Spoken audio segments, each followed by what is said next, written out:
എൻ്റെ വർത്താനൊക്കെ കേട്ടിട്ട് എൻ്റെ അച്ഛമ്മയൊക്കെ അവിടെ ഇരുന്നിട്ട് ചിരിക്കുന്നു. ഇല്ല, ഞാൻ നടന്ന കാര്യമാണ് ഗൈസ് പറയുന്നത്. നടന്ന കാര്യം പറയുന്നത് ഞാനും ഞെട്ടി അച്ഛനൊക്കെ പറഞ്ഞപ്പോൾ. അപ്പോൾ അച്ഛൻ ആളുടെ വീട്ടിലൊക്കെ ചെന്നിട്ട് സംസാരിച്ചിട്ട് കണക്ക് റെഡിയാക്കി തരാം, കണക്ക് അത്ര അവന് ഇഷ്ടമൊക്കെ കാണിച്ചാൽ അച്ഛൻ്റെ അടുത്ത് വന്ന് പറഞ്ഞാൽ മതി, ഞാൻ എല്ലാം റെഡിയാക്കി തരാമെന്നൊക്കെ, കല്യാണം നടത്തി തരാമെന്നൊക്കെ പറഞ്ഞിട്ടുണ്ട്. ഇനിയിപ്പോൾ അവന് തന്നെ ഇഷ്ടമാണെന്ന് വെച്ചാൽ കല്യാണമൊക്കെ നടത്തി തരാമെന്ന്. അപ്പോൾ ഇത് കേട്ടിട്ട് എൻ്റെ അമ്മയും ഞെട്ടി, ഞാനും ഞെട്ടി. അപ്പം ഞാൻ വിചാരിച്ചു ഇനിയിപ്പോൾ അച്ഛനെന്തായാലും പറഞ്ഞതല്ലേ, എന്തിനാ നമ്മൾ വെറുതെ ഇപ്പോൾ തന്നെ കോളേജിലൊക്കെ ഉള്ളപ്പോൾ പ്രേമിച്ചിട്ട് നടക്കണ്, ഇനി അത് കുറച്ച് കഴിഞ്ഞ് കഴിഞ്ഞാൽ നമ്മൾ ബ്രേക്കപ്പ് ആവും വേണം.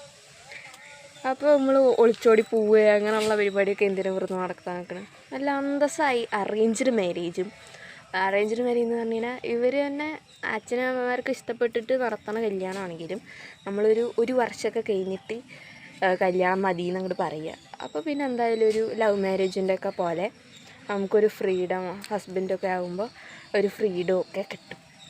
എൻ്റെ അഭിപ്രായം അങ്ങനെയാണ്. നിങ്ങളുടെയൊക്കെ അഭിപ്രായം എന്താണെന്ന് എനിക്കറിയില്ല. എന്താണെന്ന് വെച്ച് കഴിഞ്ഞാൽ ഇതിപ്പോൾ എൻ്റെ വീഡിയോ കാണുന്നവർ തന്നെ ഒരുപാട് പേര് കമ്മിറ്റഡ് ആയിട്ടുള്ളവരും ഒക്കെ ഉണ്ടാവും. അപ്പോൾ പ്രണയിച്ചിട്ട് വിവാഹം കഴിച്ചവരുണ്ടാവും, അങ്ങനെ ഒരുപാട് പേരുണ്ടാവും. അപ്പോൾ അവർക്കൊക്കെ ഞാൻ അങ്ങനെ പറയുമ്പോൾ എന്തെങ്കിലും ഒരു അസ്വസ്ഥതയൊക്കെ തോന്നും. പക്ഷേ എൻ്റെ കൺസെപ്റ്റ് ഞാൻ പറയണു. പിന്നെ പ്രേമിക്കുകയാണ് പറഞ്ഞു കഴിഞ്ഞാൽ സത്യം പറഞ്ഞാൽ എനിക്ക് പ്രേമിക്കാൻ പേടിയാണ്. എൻ്റെ ഫാമിലീനെ പേടിച്ചിട്ടല്ല. ഇപ്പോഴത്തെ സാഹചര്യത്തിൽ ഒരു റിലേഷൻഷിപ്പ് എന്ന് പറയുമ്പോൾ അത് ഒരിക്കലും സേഫായിരിക്കുന്ന എനിക്ക് തോന്നുന്നില്ല.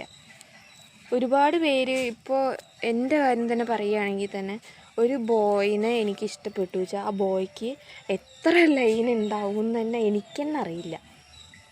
പിന്നെ ചിലപ്പോൾ ഇനിയിപ്പോൾ അവൻ വേറെ റിലേഷൻഷിപ്പ് നോക്കുന്നുണ്ടാവും, പിന്നെ ടോക്സിക് ആയിരിക്കാം, അങ്ങനെ ഒരുപാട് പ്രശ്നങ്ങൾ, കോംപ്ലിക്കേറ്റഡ് കാര്യങ്ങളുണ്ട്.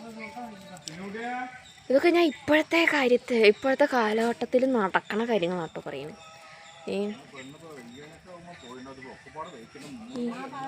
ഒരുപാട് കോംപ്ലിക്കേഷൻസ് ഉണ്ട്. എന്താണ് ഇപ്പോഴത്തെ ഒരു പെൺകുട്ടി അല്ലെങ്കിൽ ഒരു ബോയ് ട്രൂ ലവ് എന്ന് പറയുന്ന സാധനം ഇപ്പോൾ കണ്ടു കിട്ടാനില്ല എന്നാണ് എനിക്ക് പറയാനുള്ളത്. നിങ്ങളുടെ കൺസെപ്റ്റ് എന്താ വെച്ചാൽ നിങ്ങൾ കമൻറ്റ് ചെയ്യും. ഞാൻ പറയണോട് യോജിക്കുന്നുണ്ടോ ഇല്ലേ നിങ്ങളൊന്ന് കമൻറ്റ് ചെയ്ത് പറയും. അപ്പോൾ ശരി, എനിക്കിനി ഇവിടെ ഒരുപാട് പുല്ല് പറിക്കാനൊക്കെ ഉണ്ട്. അപ്പോൾ ഇനി ബൈ. നമ്മുടെ വീഡിയോ ഇഷ്ടപ്പെട്ട് കഴിഞ്ഞാൽ ലൈക്ക് ചെയ്യുക, സബ്സ്ക്രൈബ് ചെയ്യുക,